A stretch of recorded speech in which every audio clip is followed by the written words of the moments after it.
Good morning students. बेटा हम कल अपना पाठ पढ़ रहे थे बिशन की दिलेरी। हमने पेज नंबर था हमारा 121 इसे यहाँ तक पढ़ा था कि दोनों शिकारी जब करीब आ गए तो कर्नल ने रोबदार आवाज़ में पूछा कि कौन। नेक्स्ट पेज पर चलते हैं अब अपने। कौन हो तुम, यहाँ किस लिए आए हो? साहब हम शिकारी हैं, हर साल यहाँ शिकार के लिए आते हैं।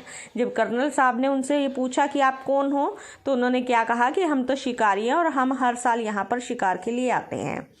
अच्छा, तो तुम ही लोगों की गोलियों की आवाज़ें गूंज रही थी सुबह से? जी हाँ, हमारे पास लाइसेंस वाली बंदूकें हैं। सरपंच माधो सिंह भी हमें जानता है। अब उन्होंने क्या बताया बेटा कि कर्नल साहब ने कहा कि जो गोलियों की आवाज़ें आ रही थी वो सुबह से तुम्हारी आ रही थी।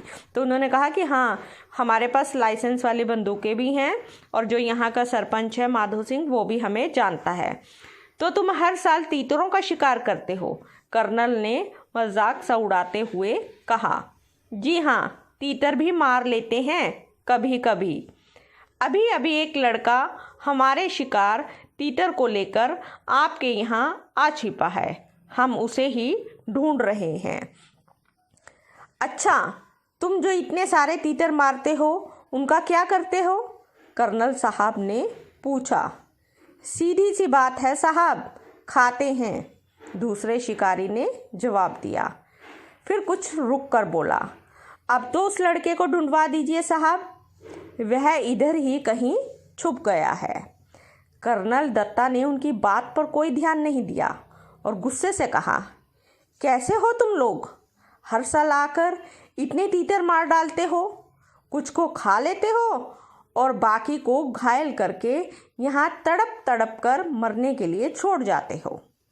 जब फसल कटती है तब ढेरों मरे हुए तीतर मिलते हैं। कर्नल दत्ता की बात सुनकर वे दोनों कुछ घबरा गए। उन्हें उम्मीद नहीं थी कि कर्नल इस तरह उन्हें डांट देंगे। कर्नल दत्ता ने उन्हें इतना ही कहकर नहीं छोड़ा, आगे बोले, पक्षियों को मारने और उससे ज़्यादा उन्हें घायल करके छोड़ जाने में तो कोई बहादुरी नहीं है। अब तुम दोनों यहाँ से जा सकते हो, यहाँ तुम्हारा कोई तीतर बीतर नहीं है। अब जाते क्यों नहीं, खड़े क्यों हो? बिशन चिमनी के पीछे से सब देख और सुन रहा था। वे दोनों शिकारी बिना कुछ बोले मुड़े और वापस चल दिए। कर्नल दत्ता ने गुलाब चंद से दवाई छिड़कने वाली मशीन लाने को कहा। तभी बिशन छप्पर से शेड पर होता हुआ नीचे कूद पड़ा। उसने तीतर को उठा लिया और घर में घुसते ही मालकिन को पुकारने लगा, बहू जी, बहू जी, जल्दी आइए, यह बहुत जख्मी है, आकर इसे देखिए। बिशन की आवाज़ सुनकर कर्नल दत्ता भी अंदर जा पहुँचे और बोले, अच्छा, तो तीतर चुराने वाला लड़का तू ही था? क्या करता बाबूजी, इसे बहुत चोट लगी है, अगर मैं ना लाता तो यह मर जाता। अब तू इसका क्या करेगा? इसे पालूंगा बाबूजी, बिशन ने कहा। कर्नल साहब मुस्कुरा दिए। उन्होंने घायल तीतर को देखा, उसका एक पंख टूट गया था, अब शायद ही वह उड़ सके। जाओ, दवाइयों का बक्सा लेकर आओ। बिशन दौड़कर बक्सा ले आया। कर्नल दत्ता ने तीतर के पैरों का जख्म साफ किया, फिर दवाई लगा दी, पंख को फैलाकर टेप लगा दिया ताकि वह ज़्यादा हिले डुले नहीं। फिर उन्होंने बिशन से कहा, बिशन, अगर तुम इस गेंदे के पत्तों का रस दिन में 2-3 बार पिलाओगे तो यह जल्दी ठीक हो जाएगा। कि तुम इसे अगर गेंदे के जो पत्ते हैं उनका रस अगर दिन में 2-3 बार पिलाओगे तो यह जल्दी ठीक हो जाएगा।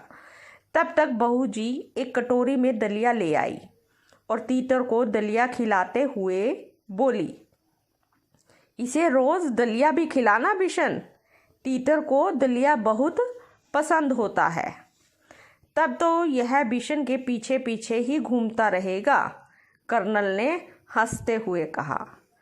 अच्छा बिशन, तुम जानते हो तीतर कैसे बोलता है? बहू जी ने पूछा। बिशन ने अपने हाथों को मुंह पर रखकर तीतर की आवाज़ निकाली। Quack quack quack. Colonel Datta ठहाका मारकर हंस पड़े। बहू जी भी मुंह पर पल्लू रखकर हंसने लगी। बिशन भी हंसता हुआ हिरन की तरह छलांगे लगाता तीतर के साथ वहाँ से अपने घर की ओर भाग चला। तो ये था हमारा बेटा पाठ बिशन की दिलेरी। जिन शब्दों को अंडरलाइन किया वो आपके कठिन शब्द हैं, उन्हें आप अपनी कॉपी पर राइट कर लेंगे। धन्यवाद।